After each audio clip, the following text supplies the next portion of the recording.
Приватниот сектор не е задоволен од Законот за финансиска дисциплина. Она што најмногу им пречи се повластените услови за исплата на обврските на јавниот сектор, но и недоволното функционирање на инспекторатите. Поради тоа бараат да бидат вклучени во измените на овој закон.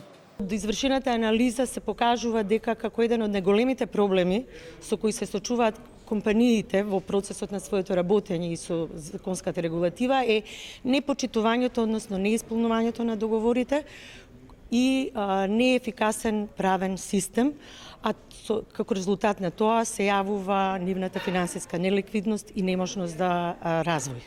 Според некои од експертите, сегашното законско решение предизвикува нерамноправна положба на компаниите на пазарот на труд.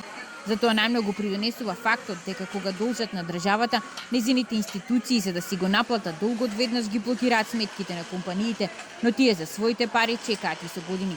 Меѓу предложените измени во Законот за финансиска дисциплина е да се намали недоместокот за задоцнето плаќање и надзорот од УЈП да се префрли во државниот пазарен инспекторат.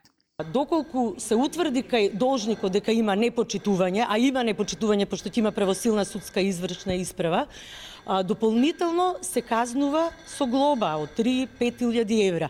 Значи се доаѓа во ситуација доверителот да не може да се наплати, а должникот да се оптовари со дополнителна казна која што треба да ја плати.